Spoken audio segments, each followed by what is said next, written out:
आपला भारत देश खरंच 15 ऑगस्टच्या एका रात्री स्वतंत्र झाला होता का? 15 ऑगस्ट 1947 भारताच्या इतिहासातील कदाचित सर्वात मोठी तारीख. आपण दरवर्षी हा दिवस स्वातंत्र्य दिन म्हणून साजरा करतो. तिरंगा फडकावतो, राष्ट्रगीत म्हणतो आणि भारताच्या स्वातंत्र्याचा उत्सव साजरा करत असतो. पण जरा थांबा, भारत खरंच एका रात्री स्वतंत्र झाला होता का? कारण त्या दिवशी भारताचं स्वतःचं संविधान तर अस्तित्वातच नव्हतं. ब्रिटिश काळातील अनेक कायदे आणि प्रशासनाची यंत्रणा अजूनही सुरूच होती की.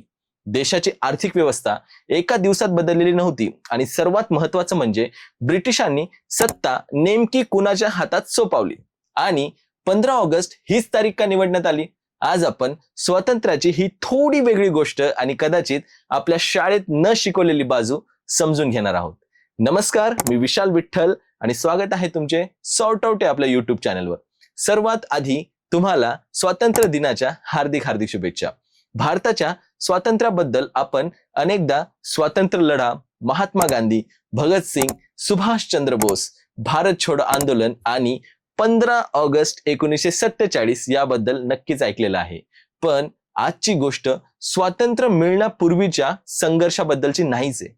आजचा प्रश्न आहे स्वातंत्र्य मिळालं त्या क्षणी आणि त्यानंतर भारत नेमका कसा चालू लागला. सुरुवात करूया सर्वात साध्या प्रश्नापासून. 15 ऑगस्ट हीच तारीख का? भारताचा स्वातंत्र्य दिन 26 जानेवारी देखील असू शकला असता. कारण 1930 मध्ये काँग्रेसने 26 जानेवारी हा पूर्ण स्वराज्य दिन म्हणून साजरा केला होताच की. पण 1947 मध्ये ब्रिटिशांकडून सत्ता हस्तांतरित करण्यासाठी 15 ऑगस्ट चीच तारीख का ठरली होती? यामागे शेवटचे व्हाईसरॉय लॉर्ड माउंटबॅटन यांची भूमिका महत्वाची होती. ब्रिटिश सरकारने सुरुवातीला जून 1948 पर्यंत सत्ता हस्तांतरित करण्यासाठी वेळ दिली होती. मात्र माउंटबॅटन यांनी प्रक्रिया पुढे आणली आणि नंतर त्यांनी स्वतः सांगितलं की 15 ऑगस्ट निवडण्यामागे एक कारण आहे, ते म्हणजे हा दिवस जपानच्या शरणागतीच्या दुसऱ्या वर्धापन दिनाशी जोडलेला होता. 15 ऑगस्ट 1945 रोजी जपानच्या सम्राटाने जपानच्या शरणागतीची घोषणा केली होती. त्यामुळे 15 ऑगस्ट ही तारीख भारताच्या स्वातंत्र्याशी जोडली गेलेली आहे. पण मित्रांनो, आता खरी गोष्ट इथून सुरू होते. 14 ऑगस्टच्या रात्री नेमकं काय झालं?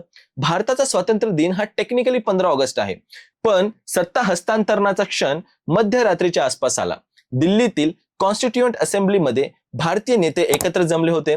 जवाहरलाल नेहरू यांनी मध्यरात्रीच्या सुमारास आपलं प्रसिद्ध ट्रिस्ट विथ डेस्टिनी भाषण केलं आणि मध्यरात्री भारताने ब्रिटिश राजवाडीतून स्वतंत्र राष्ट्र म्हणून नवा अध्याय सुरू केला. पण इथे एक महत्वाचा प्रश्न असा देखील येतो की ब्रिटिशांनी सत्ता नेमकी कुणाच्या हातात दिली? ही एखाद्या कंपनीच्या मालकीच्या बोर्ड बदलण्यासारखी गोष्ट नव्हती. 1947 मध्ये इंडियन इंडिपेंडन्स ऍक्ट मुळे ब्रिटिश राजवटीचा अंत झाला आणि भारत आणि पाकिस्तान हे दोन स्वतंत्र डॉमिनेशन्स अस्तित्वात आले. म्हणजे भारताला एक नवीन राजकीय आणि घटनात्मक दर्जा मिळाला. स्वतंत्र भारतासाठी सुरुवातीच्या काळात गव्हर्नर जनरल हे पदही अस्तित्वात राहिलं आणि लॉर्ड माउंटबॅटन हे स्वतंत्र भारताचे पहिले गव्हर्नर जनरल झाले. त्यामुळे 15 ऑगस्टच्या क्षणाकडे फक्त ब्रिटिश गेले आणि भारतीय आले एवढ्या सोप्या वाक्यात पाहिलं तर त्या संपूर्ण घटनाक्रमाची गुंतागुंत आपल्याला समजत नाही. आता इथे येतो या संपूर्ण कथेतील सर्वात इंटरेस्टिंग प्रश्न. भारत स्वतंत्र झाला, पण त्या दिवशी भारताचं संविधान कुठे होतं? कारण आज आपण भारताचं संविधान म्हणजे देशाचा सर्वोच्च कायदा मानतो, पण 15 ऑगस्ट 1947 रोजी आजचं संविधान अस्तित्वातच नव्हतं. संविधान स्वीकारलं गेलं 26 नोव्हेंबर 1949 रोजी आणि 26 जानेवारी 1950 रोजी लागू झालं. मग 1947 ते 1950 या काळात देश चालला तरी कसा? याचं उत्तर म्हणजे भारताने एकदम शून्यापासून कायदेशीर व्यवस्था तयार केली नव्हती. स्वातंत्र्यानंतरच्या संक्रमण काळासाठी आधीच्या कायदेशीर आणि प्रशासकीय चौकटीत बदल करून व्यवस्था चालवण्यात आली होती. लॉ कमिशन ऑफ इंडियाच्या माहितीनुसार 1947 ते 1949 या काळात डिमिनियन लेजिस्लेचरने गव्हर्नमेंट ऑफ इंडिया ऍक्ट 1935च्या ऍडॅप्टेड प्रोव्हिजनच्या आधारावर कायदे केले होते. म्हणजे ब्रिटिश राज संपला जरी असला तरी तयार केलेली संपूर्ण कायदेशीर आणि प्रशासकीय यंत्रणा दुसऱ्या दिवशी गायब झालेली नव्हती. आणि ही गोष्ट खूप महत्वाची आहे, कारण एखादा देश स्वतंत्र होणं म्हणजे फक्त झेंडा बदलणं इतकं नसतं. दुसऱ्या दिवशी सकाळी ही रेल्वे चालवायच्याच होत्या की, न्यायालय सुरू ठेवायची होती, पोलीस व्यवस्था चालवायची होती, सरकारी कर्मचाऱ्यांना पगार द्यायचा होता. कर गोळा करायचे होते, संरक्षण व्यवस्था सांभाळायची होती आणि सर्वात महत्त्वाचं म्हणजे पार्टिशनमुळे निर्माण झालेले प्रचंड मानवी संकटांना सामोरं जायचं होतं. त्यामुळे देशाला चालवणारी मशिनरी एका रात्रीत नव्याने तयार होऊ शकत नव्हती. म्हणूनच स्वतंत्र भारताचा पहिला टप्पा हा एका मोठ्या ट्रान्झिशनचा होता.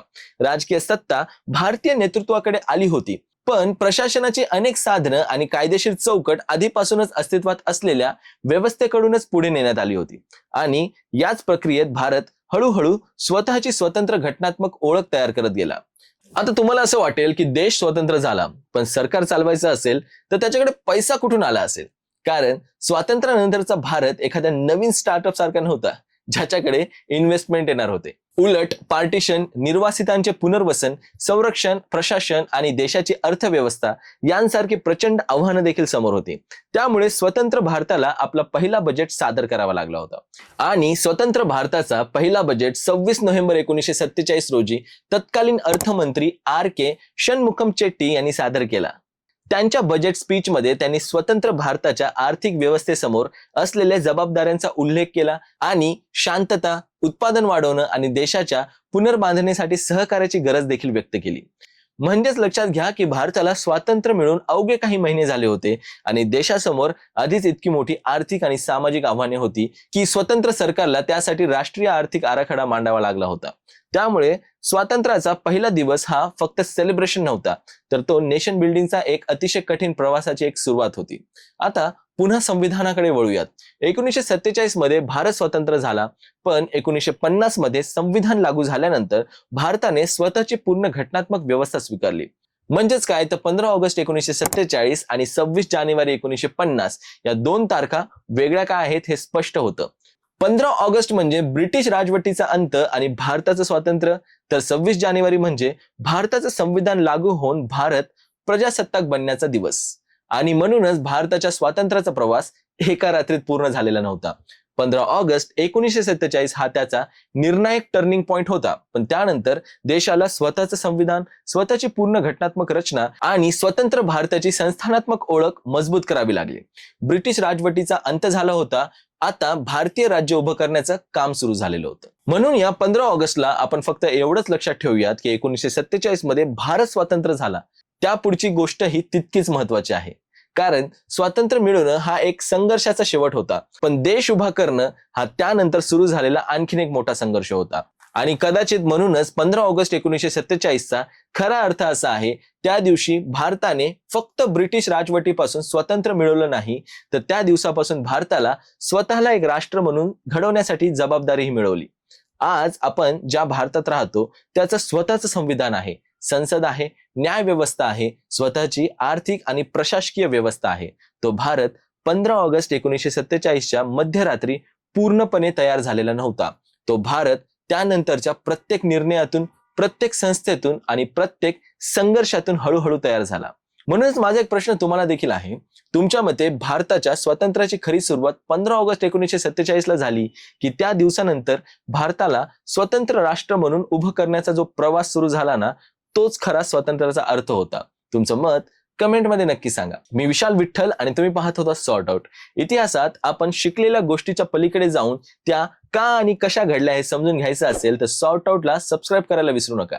आणि या इंडिपेंडन्स डेला हा व्हिडिओ अशा व्यक्तीपर्यंत नक्की पोहोचवा ज्याला वाटतं की 15 ऑगस्टची गोष्ट आपल्याला आधीच पूर्ण माहिती आहे.